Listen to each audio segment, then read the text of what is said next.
નારદ ભક્તિ દર્શન એમાં આપણે 21 સૂત્રોનું રિવિઝન કરી ગયા છીએ. એટલે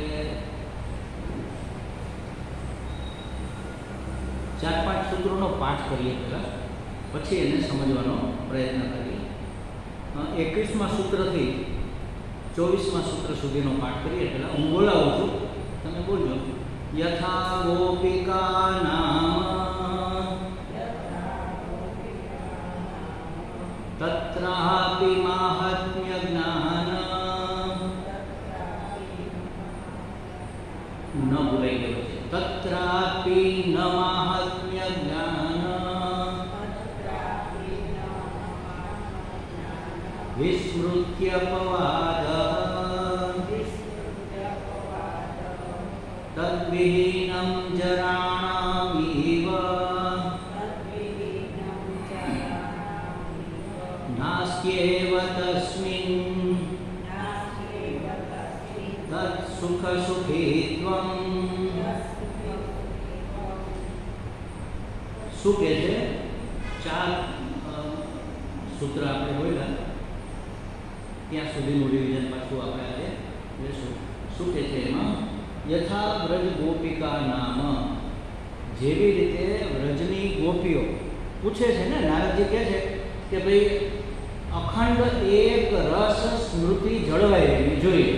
પરમાત્માની સ્મૃતિ અખંડ અને એક રસ જળવાઈ રહેવી જોઈએ. અખંડ એટલે એનો ખંડ ન હોય, તૂટક ન હોય, સળંગ હોય.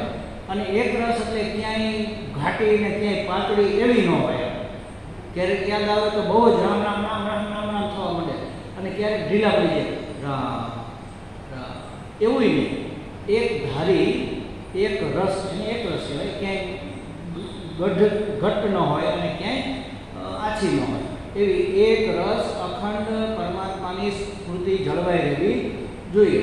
અને એ સ્મૃતિમાં એમને પરમાત્માને યાદ કરવામાં અથવા પરમાત્મા સાથે જોડાઈ રહેવામાં કોઈ પણ જાતનો વિક્ષેપ થાય તો સહન ન થાય, એટલી બધી વિહવળતા થવી જોઈએ. તો એવું જ્યારે થાય ત્યારે માનવું કે ભક્તિ દ્રઢ થઈ છે. તો કે વાત તો તમારી સાચી છે, પણ આ તો બહુ અઘરી વસ્તુ છે. આપણે કહીએ ને ઘણી વખત કે સ્વામીજી આ તો તમે કહો છો પણ આ બહુ અઘરું છે. એમ કાલે જ અમારે વાત થતી હતી, રાધાબેને જ કીધું કે સ્વામીજી આ બહુ સામાન્ય વાત થઈ હતી કે ભાઈ સર્વ દુઃખનું કારણ આપણી અપેક્ષાઓ છે. અપેક્ષા છોડી દો તો દુઃખ એની વેળાએ નિવૃત્ત થઈ જાય. તો વાત સાચી, પણ અપેક્ષા છોડવી બહુ અઘરું છે. સહેલું જરાય નથી.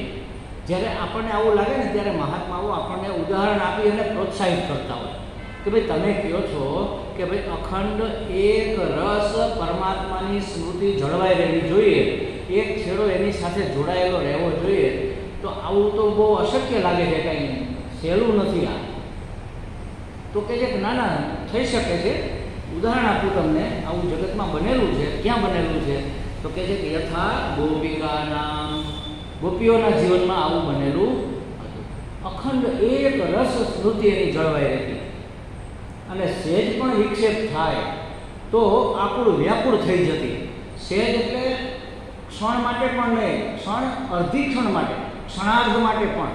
હવે આપણી આ જે પાપણ હોય ને એનો પલકારો મારે ને એને અડધી ક્ષણ કહેવાય. તો એટલા પૂરતો પણ એ વિક્ષેપ સહન નહોતી કરી શકતી. એ તો પોતાની આંખોને ઠપકો આપતી કે ભગવાન કૃષ્ણ ભગવાન કનૈયો જ્યારે ગૌચારણ કરીને આવે છે તો આમ આવતો હોય દૂરથી આવે, નજીક આવે, આમ કરીને આમ એના ઘરે જાય, આટલો સમય જ ખાલી એને જોવા માટેનો, એના દર્શન માટેનો મળે છે. એમાં તું ક્યાં વચ્ચે પડદો પાડે છે? એમ આંખ આમ પોપચું બીડાય એટલે પડદો પડી જાય ને, એમાં તું વચ્ચે પડદો પોતાની આંખને ઠપકો આપે છે. અને ભગવાનને ઠપકો આપે છે સર્જનહારને, કે કેટલો નિર્દય હશે એ સર્જનહાર કે જેણે આંખના પોપચા બનાવ્યા, કે ભગવાનના દર્શનથી મને વિમુખ કરે છે, એમાં વચ્ચે અવરોધ ઊભો કરે છે. જુઓ, આટલી ક્ષણ માટે, અર્ધ ક્ષણ માટે, ક્ષણાર્ધ માટે પણ, એક આંખના પલકારા જેટલા સમય માટે પણ જો વિક્ષેપ ઊભો થાય પોતાના સ્મરણમાં, દર્શનમાં, ચિંતનમાં, કોઈ પણ રીતે પરમાત્મા સાથે જોડાઈ રહેવું છે, એ જોડાણની અંદર જરાય વિક્ષેપ ઊભો થાય, એ ઈચ્છે છે કે ભગવાનને મન ભરીને એ નિરખે, એનો રસ લે કે એના કેવા સરસ વાંકડિયા વાળ છે, એની કેવી સરસ કમળની પાંખડીઓ જેવી આંખો છે, એની કેવી સરસ મધુર ચાલ છે.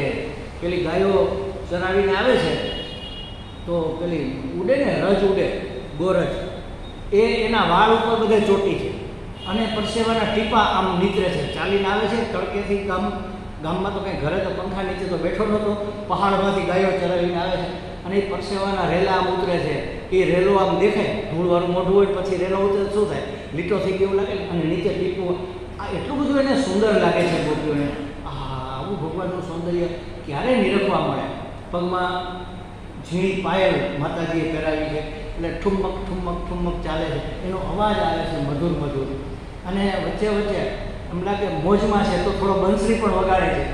આ બધું નિરખવાનો મોકો ક્યારે મળે? જન્મોના પુણ્યો ભેગા થાય ત્યારે પરમાત્માની આ ઝાંખી થાય, આ પળવાર માટે દર્શન થાય. એમાં પણ જો વિક્ષેપ ઊભો થાય તો ગોપીઓ તો આકુળ વ્યાકુળ થઈ જાય છે.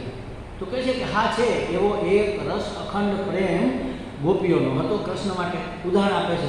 તો આવું થઈ શકે ખરું? એક મહાવીરને, એક બુદ્ધને જ્ઞાન થયું હોય તો દરેકને આ જ્ઞાન થવું પડે. એનો અર્થ એવો છે કે દરેકની અંદર પોટેન્શિયાલિટી રહેલી છે. બુદ્ધ પણ મનુષ્ય તરીકે જન્મેલા હતા, એક માના કુખે. ગૌતમ બુદ્ધ, મહાવીર સ્વામી, એ પણ એક માની કુખે આપણી જેમ જ 2 હાથ પગવાળા મનુષ્ય તરીકે જ એણે જન્મ લીધો હતો. અને એણે જો જ્ઞાનની પ્રાપ્તિ કરી હોય, પરમની પ્રાપ્તિ કરી હોય, પોતાના મનનો અવરોધ, નિરોધ કરી શક્યા હોય, તત્વજ્ઞાનની પ્રાપ્તિ કરી શક્યા હોય, તો આપણે કેમ ન કરી શકીએ? આપણે ઘણી વાર કહીએ ને, ફલાણા ભાઈ આમ એ કંઈ 2 માથાનો થોડો છે, એને 1 માથું છે, આપણે 1 માથું છે, એ થોડો 2 માથાવાળો છે. 2 માથાવાળો હોય તો બરાબર છે, ચાલો આપણા કરતાં ડબલ એમાં સામર્થ્ય હોય, તો એ કરે તો આપણે શું કામ ન કરીએ? આપણે ગામમાં પાડોશીઓનો, સગા સંબંધીઓનો કે આપણા રાઇવલ હોય એમનો વાદ કરીએ છીએ, ભગવાનનો કેમ વાદ નથી કરતા? કે મહાવીર સ્વામીને પ્રાપ્ત થયું તો એ કંઈ થોડો 2 માથાવાળો હતો, એનાથી મને કેમ ન થાય?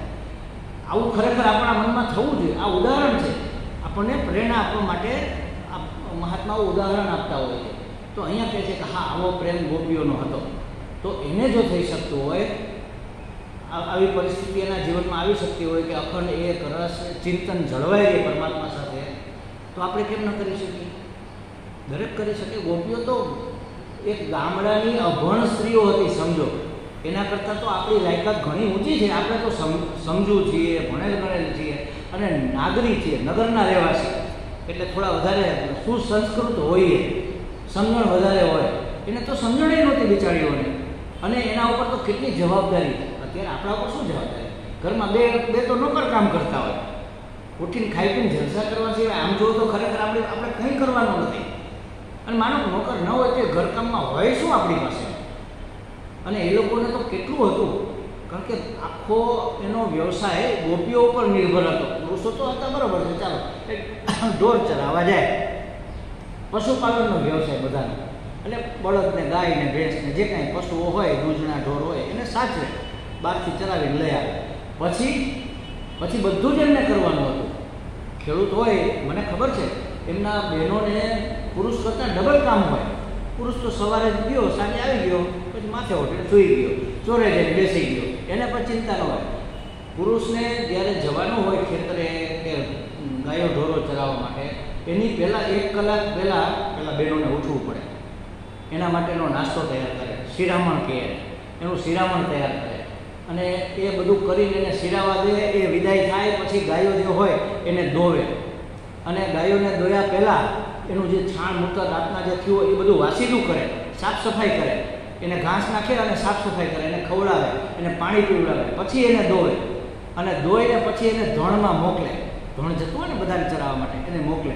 ત્યાર પછી બપોરની રસોઈ કરે, સવારમાં જ બધું કરી લ્યો. આ બધું એમાંય છાણા ન હોય, સળગાવવા માટે ચૂલામાં એ વાડામાંથી છાણા લેવા જાય, ઓલું છાણ કાઢ્યું હોય એ છાણા થાપે કે બીજા દિવસે પાછા કામ આવે. એ બધું કરીને બપોરની રસોઈ કરી, ભાત લઈ અને પછી ખેતરે જાય, પહેલાં ચરાવવા ગયા હોય કે ખેતી કરવા ગયા હોય એના માટે. અને ત્યાં એને જમાડી પોતે પાછું એના ભેગું કામ કરે સાંજ સુધી. અને સાંજે વળવાનો ટાઈમ હોય એની પહેલાં થોડી વાર એ નીકળી જાય, ખાલી વાસણ ને ભથાણા બધું લઈને. એ ઘરે આવીને બધું સાફસૂફ કરે, સાંજની રસોઈ કરે. ઓલા લોકો આવે ત્યાં રસોડું તૈયાર હોય, ત્યાં ગાયો આવી ગઈ હોય ચરીને ધણમાંથી, એને બાંધે, એને ધોવે, એને નિરણ પૂરો નાખે, બધું કેટલું બધું કામ. અને આવડતમાં શું એની પાસે BCom છે, BEd છે, BA કરેલા છે, BSc છે, શું છે એજ્યુકેશન? કશું જ નહીં. સાવ અભણ સ્ત્રી, સાવ અણસમજુ સ્ત્રી, એ પણ જો પરમાત્મા સાથે નિત્ય નિરંતર અખંડ એક રસ જોડાઈ શકતી હોય તો આપણે કેમ ન જોડાઈ શકીએ? મુદ્દો આ છે. અહીંયા કહેવાનો મતલબ આ છે. નારદજી આપણને એ સમજાવે છે કે ગોકુળની ગોવાલણો જો આ કામ કરી શકતી હોય તો આપણે તો કરી શકીએ. આપણે તો પુણ્ય પામ્યા છે, એટલે તો આપણે આ સારા ઘરમાં આપણો જન્મ થયો છે, સારા શહેરમાં આપણને રહેવા મળ્યું છે, સારા સંતોનો સંગ થયો છે, આવા શાસ્ત્રની પ્રાપ્તિ થઈ છે, આટલી સમજણ અને આટલું એજ્યુકેશન આપણને મળ્યું છે, આપણા પુણ્યો પામ્યા છે, તો આપણે તો કરી જ શકીએ.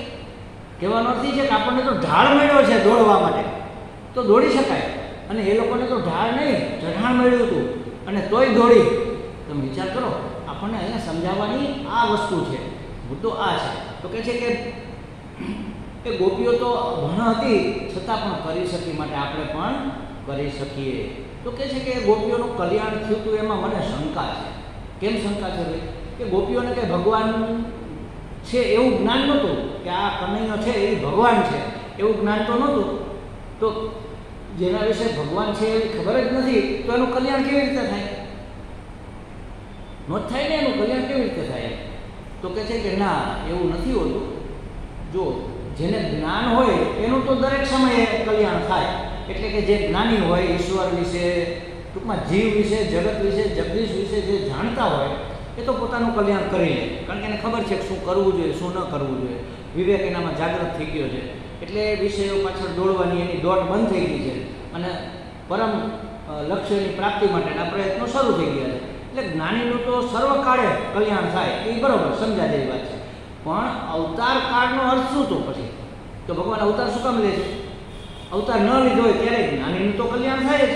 એને ખબર છે કે પરમ તત્વ છે, સત્ય ચિત્ત આનંદ સ્વરૂપે નિર્ગુણ, નિરાકાર, નિર્વિકાર, નિર્વિશેષ, અને એ મારું સ્વરૂપ છે અને મારે ત્યાં સુધી પહોંચવાનું છે. એટલે જ્ઞાનીનો તો ઉદ્ધાર થાય, એમાં કોઈ શંકા નથી.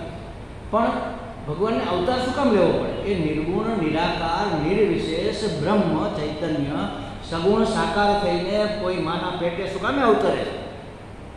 એ અવતરવા પાછળનો, અવતાર પાછળનો આશય જ એ છે કે એને જાણે કે ન જાણે તો પણ સર્વ પ્રાણીઓનું, ખાલી લોકોનું નહીં, સર્વ પ્રાણીઓનું કલ્યાણ થાય. અવતારનો હેતુ નિષેધ કરવાનો નથી. ભલે અનુગ્રહ કરે છે, નિગ્રહ કરે છે, પણ એ ભગવાન કંઈ કંસને મારવા માટે નહોતા જન્મા. રામજીએ કંઈ રાવણને મારવા માટે આવો જન્મ નહોતો લીધો. એ તો પરબ્રહ્મ છે. સમજો, આંખનો પલકારો કરે તેવા 17 રાવણો ઉડી જાય એક ક્ષણમાં. કંસ તો શું કંઈ વિશાળમાં જ નહીં ભગવાન માટે, પરમાત્મા માટે. તો એને મારવા માટે એને આ બધું કરવાની શું જરૂર? કે આવડો મોટો ફંદ, આ બધો બખેરો કર્યો, વનમાં ગયા અને કઈ કઈના મનમાં એક કીડો ઘુસાડી દીધો અને વનવાસી અને ઘણા બધા રાક્ષસોનો સંહાર કર્યો અને સીતાજીનું હરણ થઈ ગયું અને પછી રડ્યા અને ખૂબ એને ગોઈતા અને હનુમાનજીને વાંદરાઓની સેના લઈને ગયા. આ બધો બંધ કરવાની ક્યાં જરૂર હતી? આમ કરીને આમાં આંખ ખોલીને બંધ કર્યો તો રાવણ તો ઉડી જાય. 10 50 માથા હોત તો ઉડી જાય. અવતાર લેવા પાછળ સંહારનો આશય નથી, કલ્યાણનો આશય છે. કેટલા બધા પ્રાણીઓનું કલ્યાણ કરવું છે, તો એ તો કલ્યાણ તો થશે. એ લોકો તમારી સાથે અનુસંધાન રાખીને પોતાનું કલ્યાણ કરી લેશે, તો પણ એને જ્ઞાન નથી ને. જે અજ્ઞાની છે, જેને પરમાત્માના મહાત્મ્યનું કોઈ જ્ઞાન પણ નથી, એનો ઉદ્ધાર કરવા માટે, એનું કલ્યાણ કરવા માટે ભગવાન અવતાર લે છે. અને જો એ ન થાય તો અવતાર લેવો એનો વ્યર્થ થઈ જાય.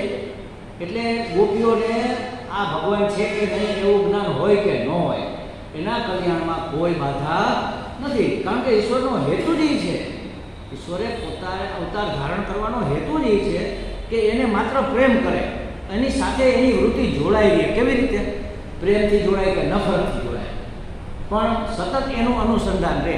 કંસ તો હોતા હોતા ઝબકીને જાગી જતો હતો કે આવ્યો આવ્યો આવ્યો, મને મારવા આવ્યો એમ. કારણ કે આકાશવાણી થઈ હતી ને કે દેવકીનો 8મો પુત્ર તારો કાળ બનશે, અને એને ખબર હતી કે ક્યાંક ગોકુળમાં ઉછરે છે. તો કેટલા બધા પ્રયત્નો કરે છે એને મારવા માટે, રાક્ષસોને મોકલે છે કેટલા બધાને. પેલો વંટોળિયો થઈને જાય ને પેલો ગાડું દબાવે ને એની નીચે કચડી નાખવાનો પ્રયત્ન કરે ને પેલી તાળકા છે ને શું નામ? હા એ પૂતના પૂતના પૂતના જાય ને, તાળકા તો રામ અવતારમાં હતી, આ પૂતના જાય ને આ બધા કેટલા બધા પ્રયત્નો. એટલે શું કામ કરે? એને સતત મનમાં બીક છે. એટલે ભગવાન સાથે તમે પ્રેમથી જોડાયેલા રહ્યો કે ડરથી જોડાયેલા રહ્યો, લાગણીથી જોડાયેલા રહ્યો કે નફરતથી જોડાયેલા કે મોહથી જોડાયેલા રહ્યો. હાલો, પાંડવોને ભગવાન માટે મોહ હતો, એનો ઉદ્ધાર થઈ ગયો. પેલી વાકી ટૂંકી શું નામ? કુબજા, એને એના માટે પ્રેમ હતો, વાસના હતી, તો એનો ઉદ્ધાર થઈ ગયો. કંસને નફરત હતી, એના માટે દુશ્મનાવટ હતી, દ્વેષ હતો, એનો ઉદ્ધાર. એને ક્યાંય ભગવાન તરીકે કોઈ જાણતા હતા. ભગવાન તરીકે જાણે કે ન જાણે, પણ સતત એનું સ્મરણ જળવાઈ રહે તો ઉદ્ધાર થાય છે. હવે આપણને નાનું બાળક હોય, એને ખબર નથી કે આ દીવો બળે ને એ અગ્નિ છે ને એને અડીએ તો દાજી જવાય. એ તો શું કરે? ઝબક ઝબક થતો એટલે એને થાય કંઈક રમકડું છે, એ જાય પકડવા માટે, તો એ દજાડે કે નહીં? તો આપણે ફરિયાદ કરીએ ભગવાનને કે ભગવાન આને બિચારાને ખબર નથી કે આ અગ્નિ છે, ભૂલથી અડી ગયો તોય તું દજાડે છે. તો દાજે, અગ્નિનો સ્વભાવ જ છે કે એનો સ્પર્શ થાય એટલે દાજે. હવે આપણે જાણતા હોય કે ન જાણતા હોય, પણ ઝેર ખાઈ લઈ તો શું થાય? અચ્યુતમ કેશવમ જય ગોવિંદમ. પણ ભાઈ મને તો ખબર નહોતી, મેં તો અજાણતા ખાધું હતું. એ જાણતા ખાવ કે અજાણતા ખાવ, એનો સ્વભાવ પ્રમાણે, એના ગુણ પ્રમાણે એ કાર્ય કરે. તો ભગવાનનો સ્વભાવ શું છે? અમારા સ્વામી એવું કહો કે ભગવાનને એક જ વસ્તુ આવડે, બીજું કંઈ આવડતું જ નથી. શું આવડે છે? કરુણા કરતા. અનુગ્રહ જ આવડે છે, અનુગ્રહ સ્વરૂપ જ છે. એને અનુગ્રહ સિવાય બીજું કંઈ આવડે તો બીજું કંઈ કરે ને? ગમે તે સ્વરૂપે એ અનુગ્રહ જ કરે છે. એ તમને જીવાડે, તમને મારે, તમને સંભાળે, તમને તિરસ્કારે, જે કરે એ અનુગ્રહ સ્વરૂપ જ છે. એટલે તમે એને જાણતા હો કે ન જાણતા હો, એનું મહાત્મ્ય તમને ખબર હોય કે ન હોય, એ ભગવાન છે એવું તમે માનતા હો કે ન માનતા હો, પણ જો તમે એની સાથે જોડાયેલા રહ્યો તો ઉદ્ધાર થાય જ થાય. તો ગોપીઓના કલ્યાણમાં કોઈ બાધા માની શકાય નહીં.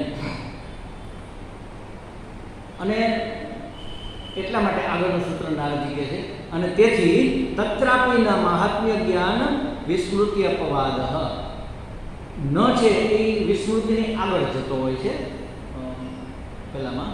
એટલે આપણે ભૂલી ગયા હતા મૂળ તો. તત્રાપી મહાત્મ્ય જ્ઞાન ન વિસ્મૃતિ ન અપવાદ. એટલા માટે મહત્તા ભૂલી જઈએ તો પણ એ કલંક નથી. પ્રેમમાં, ભક્તિમાં, માનો કે ભગવાનનું આપણે ભગવતપણું, એની ભગવત્તા આપણને યાદ ન હોય, ભૂલી જઈએ, યાદ જ ન હોય તો જાણતા જ ન હોય, તો પણ એ અપવાદ નથી, કલંક નથી. એ અપવાદ એટલે કલંક. તો કહે છે કે તત્રાપી, ત્યાં પણ ભગવાનનું મહાત્મ્ય અપવાદ ન કલંક માનવામાં આવતું નથી. ત્યાં પણ એટલે ક્યાં? ગોપીઓનું ઉદાહરણ આપ્યું ને, એટલે કહેવા માંગે છે કે પ્રતિકૂળ પરિસ્થિતિમાં ગોપીઓને આ પરિસ્થિતિ અનુકૂળ હતી? જરાય નહોતી. એના એકેય ધણી એવું ઈચ્છતા નહોતા કે આ કાનુડાની પાછળ પાગલ થઈને ફરે. ગોપી તો ફરિયાદ કરે છે. એક વખત નારદજી વૃંદાવનમાં ગયા તો જમના કિનારે આમ આટો મારતા તો એક ગોપી બેસીને આમ ધ્યાન કરતી હતી. નારદજીને એમ થયું કે અહીંયા ધ્યાન કરવાવાળા છે, આ તો ભક્તિ, આ તો પ્રેમનો વિસ્તાર છે અને ગોપીઓ તો પરમ પ્રેમી છે. એ શેનું ધ્યાન કરતી હશે વળી? સાક્ષાત ભગવાન તો એની સામે છે. કૃષ્ણ ભગવાન સાક્ષાત એના ખોળામાં રમે છે, કાનો રમે છે, મારી કેળમાં આવે છે. તો આ શેનું ધ્યાન? જેમ નમો નારાયણ એવું ગોપી આંખ ખોલે એટલે ઊભી થઈને પ્રણામ કર્યા કે આવો મારે પૂછવું છે બેટા, તમે કેનું ધ્યાન કરો છો? તમારે તો ભગવાન તમારી સામે નજર સમક્ષ છે, એ પરબ્રહ્મ છે કૃષ્ણ, તો તમે કેનું ધ્યાન કરો? એ કે ભાઈ મારે હોળી થઈ છે પાર વગરની, હું એ ધ્યાન એટલે કરું છું કે મનમાં એવો ઘૂસી ગયો છે ને મારે એને કાઢવો. જુઓ, મોટા મોટા તપસ્વીઓ પરમાત્મા એક ક્ષણ માટે એના હૃદયમાં પ્રગટ થાય એટલા માટે કેટલા તપ કરે છે, કેટલા ધ્યાન કરે છે, કેટલા નિયમોનું પાલન કરે છે. એ એક ક્ષણ માટે પણ ભલે પ્રગટ થાય હૃદયમાં તો પણ એનો ઉદ્ધાર થઈ. એને બદલે આ તો આવીને પલોઠી વાળીને બેસી ગયો છે, એને કાઢવા માટે ધ્યાન કરે છે. બોલો, અરે ગોપી તું ગાંડી થઈ છે, ભગવાનને કાઢવા માટે ધ્યાન કરે? તો કે શું કરું, હું તો ગાય દોવા જાઉં અને આવી ઊભો રહી જાય કે ભાભી એકલા દૂધ પીવું છે, મને નહીં પાવું. મોઢું ખોલે, આ શેડ બોલાવો તો હું એના મોઢામાં શેડ નાખું તો મારી સાસુ પાછળથી મને ગાળો દે કે હાવ ગાંડી થઈ ગઈ છે કે હું ક્યાં દૂધ બાજુમાં ઢોળે છે. તો હું જોઉં તો કનૈયો તો હતો નહીં, મારા મનમાં ઘૂસેલો છે. મને લાગે કે ઊભો છે, મને લાગે કે દૂધ માંગે છે એટલે હું એને પાવા જાઉં તો હેઠું જ ઢોળાઈ જાય બધું. હું લીપણ કરતી હોય, ઘર લીપતી હોય ને તો લીપીને અહીંયા પહોંચું ને ત્યાં પાછો આમથી આવે છમક પાછો પગલાં પાડે એટલે વળી પાછો ફરીથી હું લીપવા માટે જાઉં તો મારી સાસુ મને ગાળો દે, ગાંડી થઈ ગઈ છે ને હું આ લીપેલું પાછું શું કામ લીપે? તો કે પણ પગલાં પણ ક્યાં છે? પગલાં જોઉં તો લે પગલાં તો નથી, તો મને કેમ દેખાણા? ઓલો મનમાં ઘૂસીને બેઠો છે, એ મારું એક કામ હરખું કરવા દેતો નથી. તો હવે મારે શું કરવું? એટલે હું એને કાઢવા અને અહીંયા આવું છું પાણી ભરવા, મોટો ઘડો લઈને કે એક ફેરામાં જાજુ બધું પાણી આવી જાય. તો ભાઈ અહીંયા જોયું તો કોઈ છે નહીં, હવે અમારે ઘડો ચડાવવો કેવી રીતે? એકલા ત્યાં તો આવે ભાભી ચડાવવું, હું કહું હા ચડાવ ને. તો જેવો ચડાવવા જાઉં છું ત્યાં હાથમાંથી પડે છે, ફૂટી જાય, કારણ કે આટલો બધો વજન ઉપડે નહીં. સામે જો તો કનૈયો તો ક્યાંય છે જ નહીં. તો મારો ઘડો ફોડી નાખ્યો, મારું છાણ લીપણ કંઈ હરખું રહેવા દેતો નથી, મારે દૂધ તો આનું મારે કરવું શું? મારું એ કામ ઠેકાણે થવા દેતો નથી. એટલે હું એને કાઢું. જો ગમે તે રીતે પણ પરમાત્માની સ્મૃતિ જળવાઈ રહેવી જોઈએ. આવો જ્યાં પ્રેમ છે ત્યાં કદાચ એ ભગવાન ભૂલાઈ જાય ને તો પણ કલંક નથી, એ દોષ નથી. આવી પરિસ્થિતિમાં, પ્રતિકૂળ પરિસ્થિતિમાં પણ પરમાત્મા ભૂલાઈ જતો હોય તો અનુકૂળ સ્થિતિમાં તો ભગવાન ભૂલાય એમાં તો કોઈ પ્રશ્ન જ નથી ને. કોઈ રીતે અનુકૂળ નથી તો ભગવાન ભૂલી જવો જોઈએ, નથી ભૂલાતો. એનું મહાત્મ્યનું જ્ઞાન નથી, પણ અનુકૂળ પરિસ્થિતિ આપણા માટે અનુકૂળ પરિસ્થિતિ છે તો આપણને મહાત્મ્યનું જ્ઞાન તો છે. પણ માની લો કે ભૂલાઈ ગયું તો એ દોષ નથી. પરમાત્માનું મહાત્મ્ય આપણે આ સંસારીઓ માટે બરાબર છે. સંસારી લોકોને મહત્વ હોય અને મહત્વ જાણે તો પ્રેમ થાય, મહત્વ ન જાણે તો પ્રેમ ન થાય. તો કે છે જુઓ, આપણે જેને ઉત્કૃષ્ટ જાણીએ ને કે આ એકદમ ઉત્કૃષ્ટ છે તો એના માટે આપણને પ્રેમ જાગે, અને જેને આપણે નિકૃષ્ટ જાણીએ કે આ તો નકામું છે તો એની ઉપેક્ષા થાય. ઉત્કૃષ્ટ માટે પ્રેમ થાય, નિકૃષ્ટ માટે ઉપેક્ષા થાય, અને એમ લાગે કે આ હાનિકારક છે તો એનો ત્યાગ થાય, અને ત્યાગ ન કરી શકીએ તો એનો દ્વેષ થાય. માનો પાડોશી આવી ગયા અને કાયમી ધોરણે તકલીફ કરે છે તો આપણે એનો ત્યાગ કેમ કરવો? એને કાઢી મૂકવા કે આપણે વયું જવું? કાંઈ ન કરી શકાય. જે કાંઈ ન કરી શકો અને હાનિકારક લાગે તો એનો દ્વેષ થાય આપણને અંદર મનમાં, એના માટે દુર્ભાવના પેદા થાય. ઉત્કૃષ્ટ માટે પ્રેમ થાય, નિકૃષ્ટ માટે ઉપેક્ષા થાય. હાવ નિકૃષ્ટ છે ના તો નકામ કાંઈ વાત જવા જોઈએ ને, એની સામે આપણે જોઈએ નહીં. પછી એવું એક અપરોક્ષાનુભૂતિ શ્રીમદ શંકરાચાર્ય મહારાજનું એક સ્તોત્ર છે, ગ્રંથ છે અપરોક્ષાનુભૂતિ. એમાં ઉદાહરણ આપે કાક વિષ્ટાવત, કાગડાની ચરક. આપણે જતા હોય કાગડાની ચરક પડી હોય તો આપણે એની નોંધ લઈએ મનમાં, ઓહો અહીંયા કેટલી બધી કાગડાની ચરક પડી, એ શું કામ આવવાનું? ગાયનું છાણું તો ક્યાંક લીપવામાં, છાણા થાપવામાં, બળતણમાં ક્યાં કામ આવે સમજો. પણ આ તો ક્યાંય ઉપયોગમાં આવવાની જ નથી ને, બિલકુલ નિકૃષ્ટ વસ્તુ છે, તો એની આપણે કેમ ઉપેક્ષા કરીએ? એના તરફ આપણું ધ્યાન જ ન જાય. બસ એવી રીતે જે નિકૃષ્ટ વસ્તુ હોય એની ઉપેક્ષા થઈ જાય. ઉત્કૃષ્ટ હોય એના માટે પ્રેમ થાય, કારણ કે આપણી બુદ્ધિ સર્વશ્રેષ્ઠની પક્ષપાતી છે. શ્રેષ્ઠ હોય એને પ્રાપ્ત કરવાનો પ્રયત્ન કરે. સૌને સારામાં સારું જ જોઈએ છે. પછી પોતાની કેપેસિટી પ્રમાણે હું વસ્ત્ર લેવા જાઉં ને, આપણે બહેનો જાય ને કે સાડી બતાવો, સારામાં સારી સાડી હોય એ બતાવો, તો ઓલો પહેલાં પૂછે કે બેન આપણું બજેટ કેટલું? તો કે 2000 રૂપિયા. એટલે એનો અર્થ શું કે 2000 સુધીમાં જે સારામાં સારી હોય એ સારામાં સારી તો જોઈએ જ છે, પણ 2000 સુધીમાં. 5000 સુધીની સારી નહીં, મારું બજેટ નથી.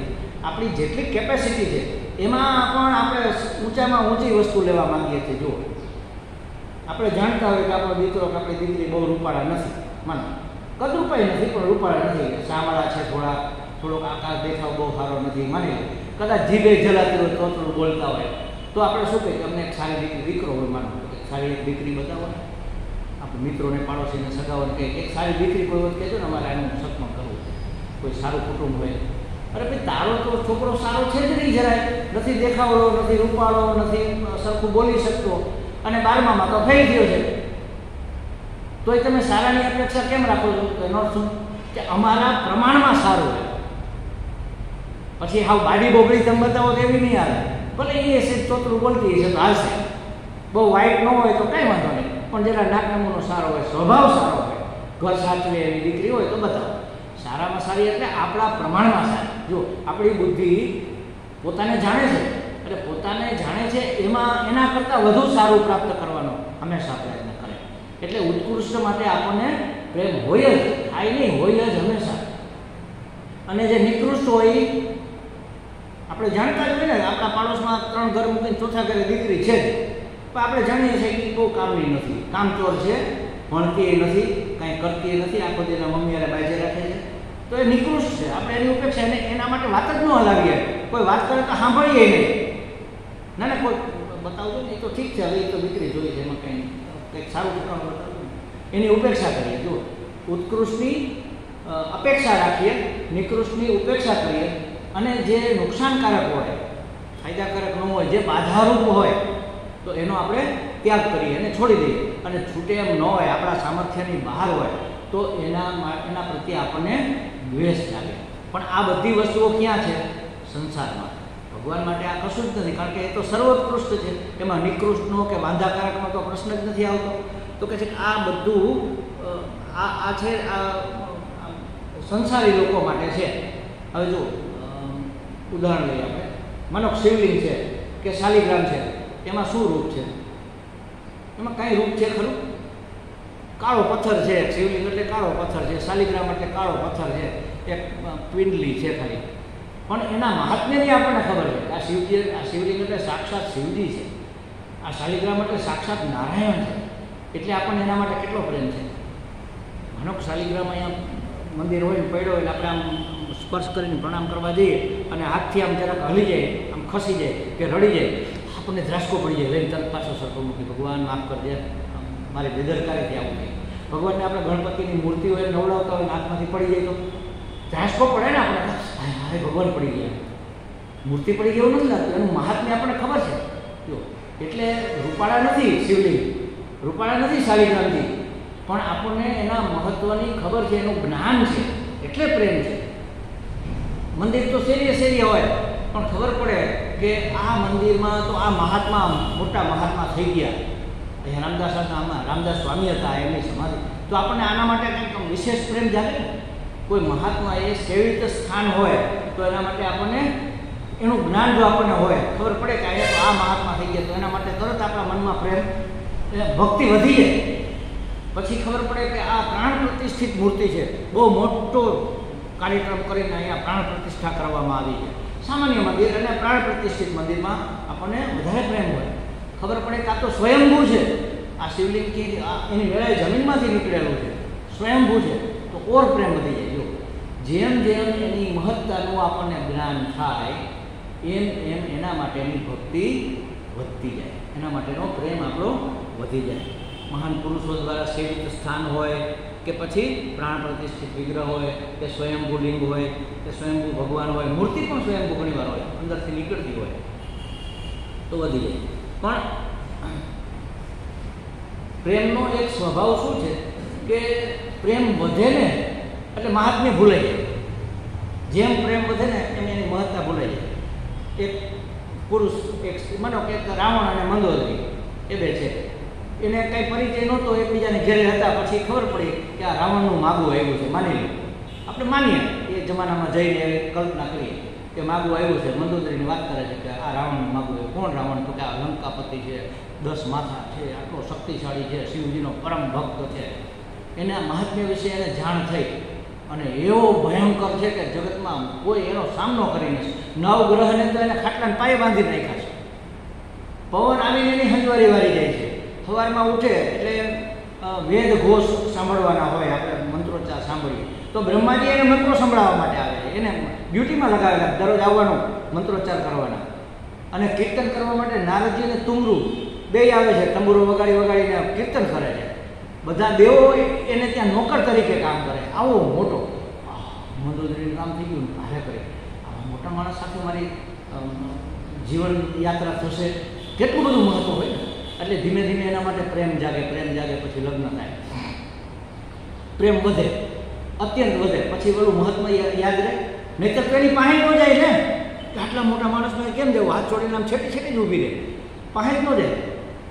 એની સાથે એનું પડખું સેવે કેવી રીતે, એક પથારીમાં સૂવે કેવી રીતે, જો એનું મહત્વ એમને જાળવી રાખે તો જેમ પ્રેમ વધે એમ મહાત્મ્ય વિસરાતું જાય.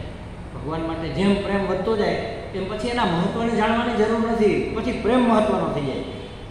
પ્રેમ થાય મહાત્મ્ય જ્ઞાન થવાથી ઉત્કૃષ્ટ માટે પ્રેમ થાય, પણ થયા પછી જેમ પ્રેમ વધે, આ પ્રેમનો સ્વભાવ છે કે પ્રેમ વધે એ મહત્તા વિસરાતી જાય. પ્રેમનો સ્વભાવ જ છે કે એ વધે ત્યારે એનો મહિમા વિસ્તૃત થઈ જતો હોય છે. પણ આવો અપવાદ સંસારમાં હોય છે. પરમાત્મા અને ભક્ત અને ભગવાનમાં આવો અપવાદ એટલે કે આ છે એ કલંક નથી. સંસારમાં આમાંનો મહત્તા ભૂલી જાય ને તો એ કલંક કહેવાય. પહેલાં તો પતિ પત્ની આમ આવો જોક, ખાલી આ તો જોક છે પણ આપણે સમજવા જેવો છે. સગાઈ થાય એટલે મારા વાલા ફલાણા ફલાણા ફલાણા આવું લખે. પહેલાં તો પત્રો લખતા ને, હવે તો ક્યાં પત્રો લખતા, ફોન જ કરવાના. બોલો લખે મારી વાલી ફલાણી ફલાણી ફલાણી, જે કંઈ હોય. કેટલી બધી ઉપમાઓ આપે, ચંદ્રમુખી ફલાણામુખીને એમ બધું કે. પછી ભલે જ્વાળામુખી થઈ જાય, એટલે શરૂઆતમાં તો ચંદ્રમુખી જ હોય.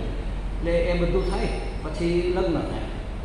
એટલે લગ્ન થાય ને પછી થોડાક સમય પછી ગામમાં પોતાને માવતર આટો દેવા જાય, હાથમ આઠમમાં હોય તો પાછળથી પત્ર લખે. થોડાક દિવસમાં વિરહ સહન ન થાય ને ત્યારે વહાલા, ખાલી એટલું જ સમજાવે, વહાલા વાલી રે. પહેલાં મારા વહાલા હતું, હવે ખાલી વહાલા વાલી. પ્રેમ વૈધો, મારા કહેવાની જરૂર નથી, વહાલા અને વાલી. અને પછી એકાદ બે બાળકો થઈ જાય પછી વાલા વાલી નીકળી જાય, મારામારી વધે. મહત્વ ભૂલાઈ ગયું ને. મોટા ઓફિસર હતા, એની સાથે મારી સગાઈ, હા હું તો કેવા મોટા ઘરમાં જઈશ, મારો તો વટ પડશે. પછી ધીમે ધીમે હવે જોયા તમારા ભાઈ, હવે તમને એની મહત્તા છે. અમે તો આપણે કંઈ મહાદેવને પોઠીઓ જાણે આવું કહેતા હોય છે. આવું બોલાય જ નહીં ખરેખર તો, પણ છતાં આપણે કહેવાનો નથી કે જે નજીકના માણસો હોય ને, એટલે અતિ પરિચય ઉપેક્ષાનું કારણ બને. અતિ પરિચય થઈ જાય ને એટલે માણસની ઉપેક્ષા થાય. આપણે કોઈ મહાત્મા હોય ને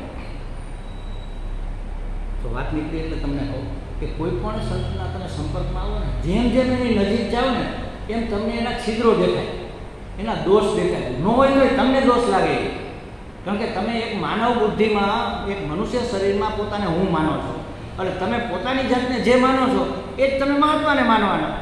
કે આપણે તો માનતા હતા બહુ મોટા જ્ઞાની છે, કેટલું બધું તો ખાય છે. એટલે શરીર ભગવાને દીધું છે, આટલું મોટું હેવી શરીર હોય તો એનો ખોરાક ન હોય તો વધુ ખાય એ જ્ઞાની ન હોય.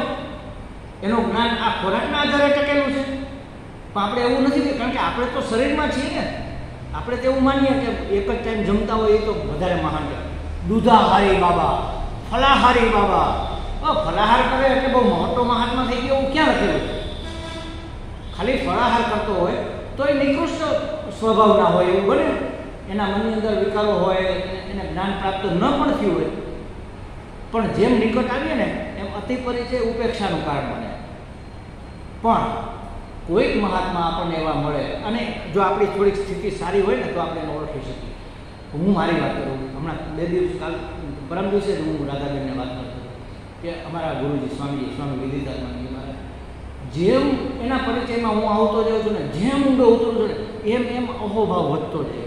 ત્યારે આવા મહાત્મા આ કળિયુગમાં આપણને પ્રાપ્ત થયા, આપણી તો કોઈ લાયકાત જ નથી. એટલા ઉત્કૃષ્ટ, એક વખતે એક પાસું નવું આપણને જોવા મળે, કાંઈક ને કાંઈક વિશેષતા એમાં જોવા મળે. ક્યારેય મને સ્વામીજીમાં એક છિદ્ર દેખાણું નથી, ક્યારેય નહીં. એવા દર વખતે જ્યારે હું એને મળવા જાઉં, જ્યારે એના સંપર્કમાં આવું, જ્યારે જ્ઞાન યજ્ઞ હોય, જ્યારે હું સેવામાં હોય, ત્યારે કાંઈક ને કાંઈક નવું આપણને એમાંથી મળ્યું હોય અને શીખવા મળે કે ના, જો મારે કેવું સરસ લાગે, આપણે આવું કરવું, આપણે આવા થવું છે. આ વસ્તુ પરમ પ્રેમ, ભક્તિમાં આ વસ્તુ હોય. પણ જ્યારે પરમ પ્રેમ ન હોય, ભક્તિ ન હોય, તો જેમ નિકટતા વધે એમ મહાત્મ્ય વિસરાતું જાય. સંસારી પ્રેમમાં આવું હોય, અને દિવ્ય પ્રેમની અંદર, ભક્તિની અંદર, ગુરુ ભક્તિ હોય કે ભગવત ભક્તિ હોય, એમાં આ કલંક નથી, આ દોષ હોતો જ નથી. એનું મહાત્મ્ય બોલાય ને તોય એની ઉપેક્ષા ન થાય. અરે મારે તો શું, મહારાજનો ફોટો કદાચ આપણે મૂક્યો હોય ને, લસરીને આમ મીઠો પડી ગયો ને તોય આપણને હાઈકારો થઈ ગયો તરત પાછો. કારણ કે આપણે એ ફોટાને ફોટો નથી સમજતા, આપણે એ ફોટાને પણ ગુરુ સમજીએ છીએ. તો ગુરુને તો શું સમજતા હોય, તમે વિચાર કરો. આ જે શ્વેતાશ્વેતર ઉપનિષદ છે, એનો અંતિમ મંત્ર છે, તમે ક્યારેક વાંચો કે જેટલા ભાવપૂર્વક, ભક્તિપૂર્વક તમે તમારા ઈષ્ટદેવને ભજો છો, ઈષ્ટદેવને માનો છો, એટલા જ ભાવ અને ભક્તિપૂર્વક જો ગુરુની ભક્તિ કરવામાં આવે તો અંતઃકરણ એટલું બધું શુદ્ધ થાય છે કે શ્રુતિ એનો અર્થ એની મેળાએ પ્રગટ કરે. આપણે તો સાંભળીએ તો અર્થ સમજાતો નથી, સમજાવે તો કંઈક ઊંધું સમજીએ છીએ. પણ જો ગુરુ ભક્તિ તમારી એટલી હોય જેટલી તમારા ઈષ્ટદેવ માટે તમને પ્રેમ છે, ઈષ્ટદેવ એટલે મારા પ્રિય ભગવાન, કોઈના કૃષ્ણ હોય, કોઈના રામ હોય, કોઈના શિવ હોય, કોઈના દેવી હોય, કોઈના હનુમાન હોય, કોઈના ગણપતિ હોય, હું જેને ઈષ્ટદેવ માનતો હોય, મારી પરિવારની પરંપરા પ્રમાણે, મારી માન્યતા પ્રમાણે, એ ઈષ્ટદેવ માટે મને કેટલો પ્રેમ ને કેટલી ભક્તિ હોય. એવી ભક્તિ, એવો પ્રેમ જ્યારે સદગુરુ માટે થાય ત્યારે શ્રુતિ પોતે એનો અર્થ તમારા અંતઃકરણમાં પ્રગટ કરે. તમે વિચાર કરો, કારણ કે ગુરુ છે એ કોઈ શરીરનું નામ નથી, શરીરની તો મર્યાદા હોય. સમજો, લે મહાત્મા હોય તો બીમાર પડી જાય ને. હું બીમાર થયો હતો ને તો પાછો હાજો થઈ ગયો તો મને કેટલા લોકો મને કે સ્વામીજી તમારા જીવનમાં ચમત્કાર થયો. હું હા, તો ઈશ્વરની ગુરુની કૃપા છે. ના, તમારી સાધના છે ને. અરે કઈ સાધના, સાજા થવા માટે, આ શરીર માટે સાધના છે કે સાધના કરી માંદા જ ન પડે તો માંદા પડે તો હાજા થઈ જાય. ભલે એ બાય પ્રોડક્ટ તરીકે હોય, એનો સહારો હોય, બરાબર છે, એ વસ્તુ જુદી. પણ કંઈ એના માટે સાધના થોડી છે એમ કે હાજા થઈ ગયા એટલે તમે તો આટલું બધું ભગવાનનું કર્યું હતું ને એટલે તમને તો ભાઈ ભગવાન બચાવી જ દે ને. કાંઈ આ વેપાર છે કે હું આટલું કરું ને ભગવાન મને એની સામે આટલી જિંદગી આપે એમ? આ કાંઈ લેવડ દેવડનો વ્યવહાર થોડો છે કે ભાઈ આપણા લગ્નમાં એને આટલા આપ્યા હતા તો આપણે એના લગ્નમાં આટલા ચાંદલો લખાવો. આ ભક્તિ નથી, આ તો વેપાર થઈ ગયો. એવી રીતે ગુરુનું શરીર કે એનું આચરણ, જે કાંઈ વ્યવહાર એકબીજા સાથે સંસારમાં રહે છે, એને આચરણ કરવું પડે. કોઈને અનુગ્રહ કરવો પડે, કોઈનો નિગ્રહ પણ કરવો પડે. પણ અનુગ્રહ કે નિગ્રહ બેમાં એની કૃપા હોય છે. નિગ્રહ કરે એટલે ઘણી વખત નિગ્રહ કરે, અને ત્યારે આપણને એના માટે કોઈ નફરત ન થાય, ઉલટાનો ભાવ જાગે અને આપણી ભૂલ માટે પસ્તાવો થાય. એક ઘટના કહું, આખી મારી જિંદગીમાં સ્વામીજી સાથે સંપર્કમાં આવ્યો ત્યારથી એક જ ભૂલ મેં કરી, એક જ વખત, અને એક જ વખત સ્વામીજી મને ઠપકો આપ્યો. અને હમણાં જ આ જ વખતે એનું એવું કે સ્વામીજીને હું જાઉં એટલે સ્વામીજીની કુટિયા ઉપર લેવા માટે હું જાઉં, એનું સાનિધ્ય થોડું આપણને મળે. અને હું જાઉં એટલે છત્રી હું જ લઈ લઉં. પછી છત્રી ચપ્પલ કોઈને અડવા જ ના દઉં કે ભાઈ આટલી સેવા તો હું જ કરીશ. 2 દિવસ રોકાવાનો તો 2 દિવસ. તો હું ગયો, એની કુટિયા પાસે બેઠો હતો. એમાં એક ભાઈ આવ્યા, એટલે આવીને આમ કહ્યું કે હું જોડાઈ જવા માંગુ. આવો કેમ? છત્રી હતી એની સામે એનું ધ્યાન દીધું, તમારે લેવી છે છત્રી? આમ લ્યો, કાંઈ વાંધો નહીં, તમે એ બહારથી ક્યાંકથી આવતો, હું ભેગો ખાલીશ. તો એ મહિના વાત કરવા કંઈક પૂછવા, મારે જવાબ તો દેવો પડે. એટલે અમે ચર્ચા કરવા માંડ્યા, વાતો. અંદર ફોન ચાલે છે, સ્વામીજી ફોનમાં વાત કરે. એટલે એ મને કાંઈ ધ્યાનમાં ન રહી. એટલે આપણી બેદરકારી કહેવાય, પ્રમાદ કહેવાય. થોડી વાર થયું, ફોન પૂરો થયો, સ્વામીજી દરવાજો ખોલ્યો કે તમે લોકો અહીંયા વાતો કરો છો, મને ડિસ્ટર્બ થાય છે. અને એટલું કહીને સ્વામીજી દરવાજો બંધ કર્યો. એટલો બધો મને અફસોસ થયો ખરેખર જિંદગીમાં પહેલી વખત મેં ભૂલ કરી. સ્વામીજીની કુટિયા પાસે આપણે અવાજ થોડો કરાય, કોઈ કરતા હોય તો હું ના પાડતો, પહેલેથી ના પાડતો. હું પોતે ઋષિકેશમાં પણ જ્ઞાનયજ્ઞ હોય, સીધી સ્વામીજીની હોય, તો એની કુટિયાની આજુબાજુમાં કોઈ વાત કરતો તો આમ દૂરથી બોલાવો એને, અહીંયા આવો તો પછી તો અહીંયા ઉભા રહીને વાત કરો. ત્યાં સ્વામીજી ધ્યાન કરતા હોય, વાંચતા હોય, કોઈ એને વાત કરતા હોય, કાંઈ પણ તો ડિસ્ટર્બ થાય ને. એવો પ્રમાદ થઈ ગયો, એવી ભૂલ થઈ ગઈ ને, અને એટલો અફસોસ, હજી મને એનો અફસોસ.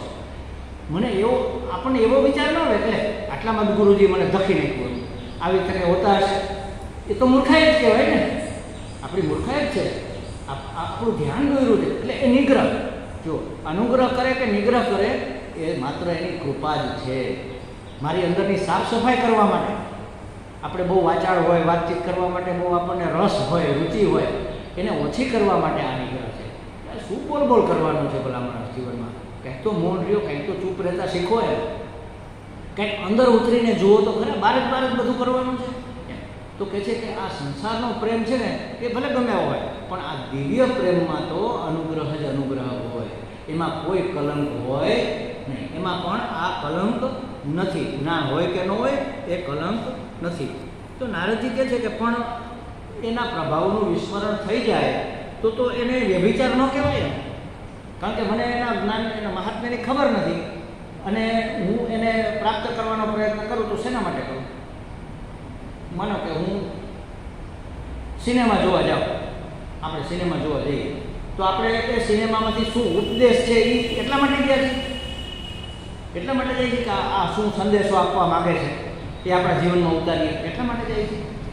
માત્ર ગમે, આંખને ગમે, મનનું રંજન થાય એટલા માટે જાય છે. તો ઇન્દ્રિયોના સુખ માટે જે પ્રાપ્ત કરવામાં આવે એ તો કામ કહેવાય ને, એ પ્રેમ ન કહેવાય. પ્રેમ તો ત્યારે કહેવાય કે જે એ દિવ્ય હોય, એમાં ઇન્દ્રિયોના સુખની લાલચ ન હોય. ઇન્દ્રિય ગમ્ય જે પ્રેમ છે એ તો શું થાય કે એ તો જ્યારે ઇન્દ્રિયો એનો ભોગ પૂરો થઈ જાય એટલે છૂટી જાય. જોઈ લીધું સિનેમા એટલે પછી ઘરે આવતા રહે, ત્યાં બેઠા રહે, એ તો છૂટી જાય. અને ઘણી વખત તો જે ઇન્દ્રિયોનો પ્રેમ હોય ને એ નફરતમાં બદલી જતો હોય છે. તમે જોજો, માફ કરજો, પહેલાં તો સુંદર બુકડું, સુંદર રૂપ જોયું અને લટ્ટું થઈ ગયા, અને પછી લગ્ન કર્યા, પછી એના સ્વભાવની ખબર પડી તો પ્રેમ ઓસરી ગયો. કારણ કે આંખ ઇન્દ્રિયોનો વિષય હતું ને, રૂપ એનું, એને જોઈને આપણે મોહિત થયા હતા, એના ગુણ જોઈને મોહિત નહોતા થયા, અને લગ્ન કર્યા પછી એ પ્રેમ તો ઓસરી ગયો. તો એવું જોવા મળે છે કે નફરતમાં પરિણમે, બીજા કોઈ સાથે મળીને કાસળ કાઢી નાખે, એવું મારી નાખે, એવી ઘટનાઓ અત્યારના યુગમાં બને છે ને. એ ઇન્દ્રિય ગમ્ય પ્રેમ છે, સમજી લો. એ તો કામ કહેવાય, એ પ્રેમ ન કહેવાય. એને એ ઝારનો પ્રેમ કહેવાય. ઝાર એટલે કામી વ્યક્તિ, એનો પ્રેમ છે. તો કહે છે એના પછીના સૂત્રમાં, 23મા સૂત્રમાં કહે છે તદ્વિહીનમ જરાણામેવ. એવો પ્રેમ તો કામી માણસનો પ્રેમ ગણાય, એ કાંઈ ભક્તિ ગણાય નહીં. છતાં પણ નાસ્ત્યેવ તસ્મિન તત સુખિત્વમ. એ પ્રેમ કેવો હોય છે? એ પોતાના પ્રેમીના સુખે સુખી ન હોય, એને સુખ આપી અને ખુશ થવા માટેનો પ્રેમ ન હોય, એની પાસેથી સુખ મેળવીને પ્રસન્ન થવા માટે હોય. જો ભક્તિ છે એ પોતાના પ્રેમીને સુખ આપી અને રાજી થાય, અને જે કામ છે એ પોતાના પ્રેમી પાસેથી ભોગ મેળવીને, સુખ મેળવીને પ્રસન્ન થાય. તો સુખ મેળવવા માટે જોડાયા છીએ કે સુખ આપવા માટે જોડાયા છીએ? મેં એક કોલેજમાં ભણતો ત્યારે એક નાની એવી ઘટના, એક વાર્તા વાંચેલી, સાવ નાની. એક યુવાન એક મહાત્મા પાસે આવ્યો કે મારા હું બહુ દુઃખી છું. તો કેમ દુઃખી છે ભાઈ? તો હું જેને પ્રેમ કરું છું, જેને હું પ્રેમ આપું છું, મને કોઈ પ્રેમ નથી આપતો, મને કોઈ પ્રેમ નથી કરતો. હું બધા માટે કેટલું કરું છું, કોઈ મારા માટે કાંઈ નથી કરતું. એટલે એનો કહેવાનો છે તો હું પ્રેમ આપું છું તો બદલામાં મને પ્રેમ મળતો નથી. તો મહારાજે કીધું કે પ્રેમ છે ને એ પ્રાપ્ત કરવાની વસ્તુ જ નથી. પહેલી વાત, અહીંયા જ તારી મૂર્ખાઈ છે, અહીંયા જ તારી ભૂલ છે. પ્રેમ આપવાની વસ્તુ છે. જે આપવાની વસ્તુ છે એ તું પ્રાપ્ત કરવા માટે પ્રયત્ન કરે તો ઊંધે રવેડે ચડી જાય કે નહીં? તમે પ્રેમ આપો, ખૂબ પ્રેમ આપો બધાને, એની મેળાએ 1000 ગણો થઈને તમારા ઉપર વરસી પડશે. પણ તમે અપેક્ષા રાખો કે ભાઈ હું તમને પ્રેમ કરું તો તમારે મને પ્રેમ કરવો પડે, તો એ પ્રેમ નથી, તો એ કામ છે. તમારી કામના સંતોષવા માટે, તમે સુખી થવા માટે કરો. પ્રેમ હંમેશા આપવાની વસ્તુ છે, સુખી કરવાની વસ્તુ છે. બધા એકબીજાને પ્રેમ કરે તો બધા સુખી થઈ જાય કે નહીં? જો અત્યારના યુગમાં કોઈ કોઈને પ્રેમ કરતું નથી, બધા એવું છે બધા મને પ્રેમ કરે, બસ હું કરું કે ન કરું એ મારી મનની મરજી, બાકી બધા મને પ્રેમ કરે. કોઈ દિવસ થવાનું છે? કારણ કે પ્રેમ પ્રાપ્ત કરવાની વસ્તુ જ નથી, પ્રેમ આપવાની વસ્તુ છે. તમે ખૂબ આપો એટલે એની મેળાએ પ્રાપ્ત થશે, એની મેળાએ આવશે. ખૂબ આપો, ખૂબ આપો. ફૂલ ખીલે પછી એને સુગંધ કે વેચવા જવી પડે? એની મેળાએ સુગંધ ફેલાય, એને ફેલાવવી ન પડે.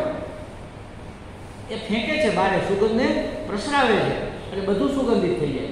તો પ્રેમ પ્રસરાવીએ તો બધું જ પ્રેમમય થઈ જાય ને. તો બધું જમાં તો મારું ઘર ને મારું વાતાવરણ ને મારું જીવન પણ આવી જ જાય. તો પ્રેમ આપવાની વસ્તુ છે, માગવાની વસ્તુ નથી. પણ જો સુખ પ્રાપ્ત કરવા માટે જે પ્રેમ કરે છે એ કામ છે, પ્રેમ નથી. જો કામ અને પ્રેમમાં બહુ પતલી રેખા છે, બહુ પતલી રેખા. એક ડગલું આમ ગયા એટલે તમે પ્રેમમાંથી કામનામાં સરી પડો, અને એક ડગલું પાછા હટો એટલે તરત એ પ્રેમ કહેવાય.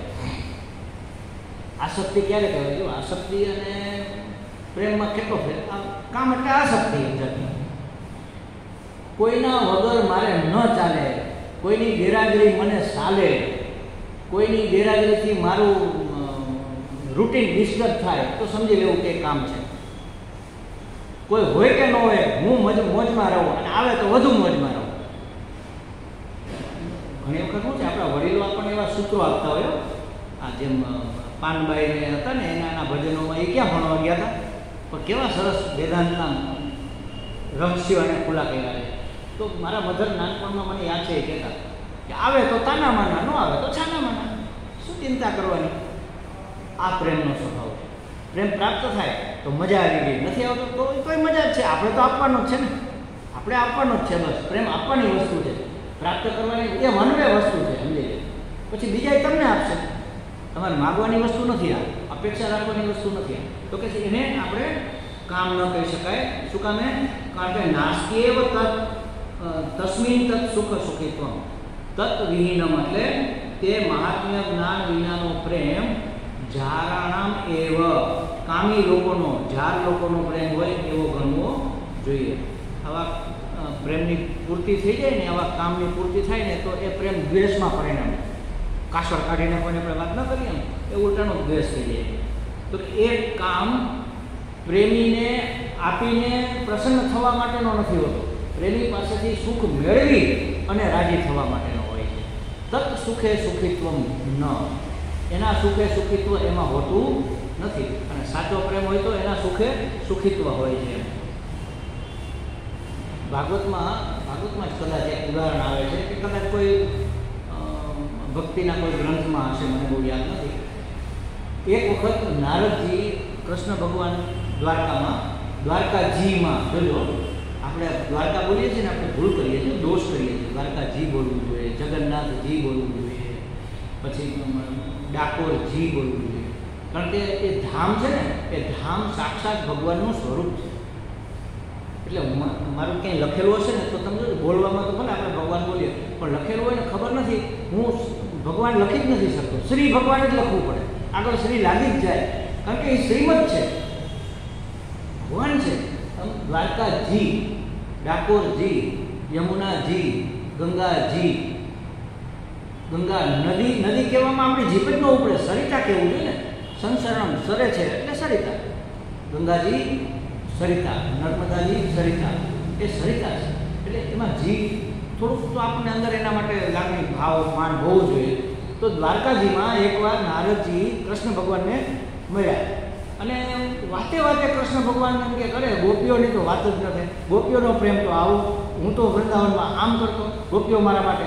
ભગવાન તમે ગોપી ગોપી ગોપી કર્યા રાખો છો, એ ગોપીનો પ્રેમ કેવો, કેમ તમે આ અષ્ટપટરાણીઓ છે તમને પ્રેમ નથી કરતી? એ બિચારી પોતાનો જીવ પાથરે છે, તમે એનું તો કોઈ દી નામ નથી લેતા અને ગોપીઓ કરો છો. ભગવાન કે નારદજી લપ મૂકો, અત્યારે મારું જોરદાર માથું દુખે છે, ભયંકર માથામાં દર્દ છે, પહેલાં એનું કંઈક કરો. તો કે વૈદ્યને બોલાવો, અને વૈદ્યને પૂછી લીધું, કોઈ વૈદ્યથી મટે એમ નથી. એ કે ભગવાન પણ તમે તો ભગવાન છો, તમે તો જાણતા જ હશો ને આનો ઉપાય શું છે. તો કે જાણું છું પણ એ થઈ હવે એમ નથી. અરે શું ન થાય કે બોલો હું વ્યવસ્થા કરી દઉં. તો કે કોઈ મારા પરમ ભક્ત હોય, પરમ પ્રેમી હોય, એની ચરણ રજ મારા માથા ઉપર ચોપડવામાં આવે તો મારું માથું મટે.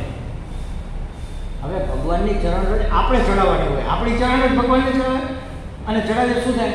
રવ રવ નરકમાં અનંતકાળ સુધી નરક મળે.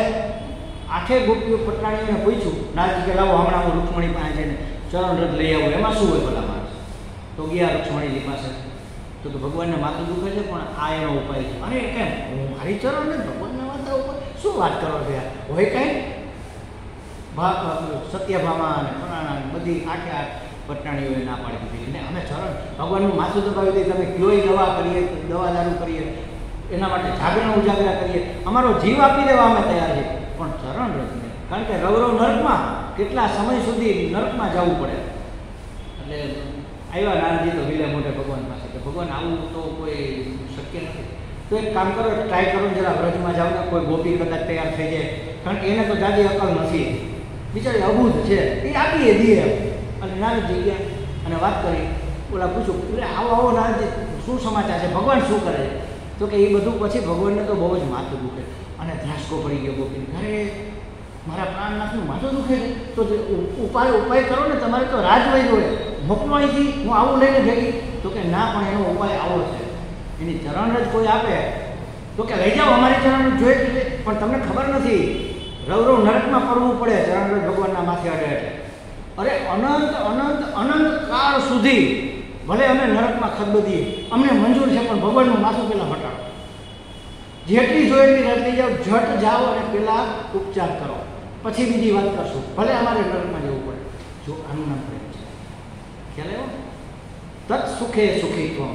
એના સુખે હું સુખી છું. મને ગમે એવું દુઃખ હોય, મને એની પડી નથી, પણ એને સુખ થવું જોઈએ. આપણે કેટલી બધી બહેનો છે એનું સાસરિયામાં જરાય માન ન હોય, તિરસ્કાર થતો હોય, પતિ પાસેથી પણ પૂરતો પ્રેમ ન મળતો, તોય બિચારી આ ઊંધું ઘાલીને સેવા કરે રાખે. જરા મારા પતિ છે, મારા સાસુ છે, મારા સસરા, મારો પરિવાર, ઊંધું ઘાલીને સેવા કરતી હોય. તત્ સુખે સુખી. પોતે ભૂખી રહે પણ એને જમાડે, પોતે ટાઈગર ઠરતી હોય પણ એને ઓઢાડે. આપણે માનું પેલું હાડેલું હતું ને, ભીના માસુએ સૂકા માસુ વાળી ભીને પોઢી પોતે ભીનામાં હોઈ જાય, બાળકને સૂકામાં સોડાવે. આવી દયાળી હેતવાળી જમાતું. આવી દયાળુ એ પ્રેમ પરમ પ્રેમ છે. પુત્ર માટેનો પ્રેમ જે છે માનો, એ પરમ પ્રેમ છે, દિવ્ય પ્રેમ છે. આવો પ્રેમ જો પરમાત્મા માટે હોય તો એ તત્ સુખે સુખીત્વમ હોય. પણ જે જારનો પ્રેમ હોય, જે કામનાયુક્ત પ્રેમ હોય, જે ઇન્દ્રિયોનું સુખ પ્રાપ્ત કરવા માટેનો પ્રેમ હોય, એ તત્ સુખે સુખીત્વમ ન હોય. એ તો સુખ લેવા માટે હોય, ભોગ ભોગવવા માટે હોય, અને ભોગ પ્રાપ્ત થઈ જાય તો પછી પ્રેમ પણ વરાળ થઈ જાય, ઉડી જાય. અરે પહેલાં તો તમે આપણે સાંભળેલું છે ને, 30-40 વર્ષનું લગ્ન જીવન હોય ને, પછી દાદા બેઠા હોય હિંચકે, દાદીમાં અંદર ચા બનાવતા હોય અને કંઈક વાંધો પડ્યો હોય તો બે વડછડ કરતા હોય, દાદીમાં અંદર રોતા હોય, અમે તમને આવા નહોતા જાણ્યા, પણ જાણવા હતા ને તમને કોણે ના પડે? એ તો આવા જ હતા પહેલાં. પણ પહેલાં આપણે મોહ હતો, ઇન્દ્રિયોના સુખનો મોહ હતો, એટલે પ્રેમ હતો. હવે ખબર પડી તમે તો આવા અમે તમને નહોતા જાણ્યા, તમે તો 40 વર્ષે અમને તો કોઈ દિવસ હખે અમને સાંભળ્યા નહીં, અમને કોઈ સુખ આપ્યું નહીં, તો 40 વર્ષ કેમ નીકળ્યા સુખનું આપ્યું? તો આટલું 40 વર્ષનું કોઈ દુઃખ સહન કરી તો મરી ન જાય. પણ કહેવાનો અર્થ છે આ ઇન્દ્રિયોના ભોગ જ જોઈએ છે, મારે સગવડ જોઈએ છે, મારે અનુકૂળતા જોઈએ છે, મારે માનપાન જોઈએ છે, મારા અહંકારને પુષ્ટિ મળવી જોઈએ. આ બધી વસ્તુઓ આ ઇન્દ્રિયોના સુખ છે. પછી બહિર ઇન્દ્રિયો હોય તો એને, અંદર ઇન્દ્રિયો હોય તો અહંકાર, એ આંતર ઇન્દ્રિય છે, એનું સુખ એ ઇન્દ્રિયોનું જ સુખ છે. એ જ્યારે નથી મળતું ત્યારે પ્રેમ ઓસરી જતો હોય છે. તો એમાં એવું હોય, પણ આ પરમાત્મા પ્રેમમાં સુખે સુખીત્વમ ન હોય, તત્ સુખે સુખીત્વમ હોય. એના સુખમાં મારું સુખ, એને સુખ મળે તો હું રાજીના રેડ. એક ભિખારી બાઈ હોય અને 2 દિવસની ભૂખી હોય, એની પાસે એક બાળક હોય, બાળકને કંઈ ખાવા નથી મળ્યું, અને કોઈ એમ કે લો બેન આજે ગણેશ ચતુર્થીના લાડુ બનાવ્યા હતા ને, આ એક લાડુ એટલો મોટો હતો, આ એક લાડુ લ્યો. એવી ભૂખ લાગી છે કે રહેવાતું નથી. ત્યાંની યાદ આવે એટલે મારું બાળકે ભેગું છે, તો ખાતી નથી, છેડે બાંધીને લઈ જાય છે અને એના બાળકને ખવડાવે. અને એને ખવડાવવામાં જે આનંદ આવે છે એટલો કદાચ આનંદ એને પોતે ખાધો હતો ન આવે. એ લાડુ પોતે ખાય તો જેટલો આનંદ આવવાનો હતો એના કરતાં અનેક ગણો આનંદ પોતાના બાળકને ખવડાવીને આવે. પોતે ભૂખી જ છે સમજો, તો એ પણ બાળકને ખવડાવે છે ને જે આનંદ એને પ્રાપ્ત થાય છે ને એ દિવ્ય આનંદ, તત્ સુખે સુખી. આ પ્રેમનો પર્યાય છે, તેના સુખથી સુખી થવું છે.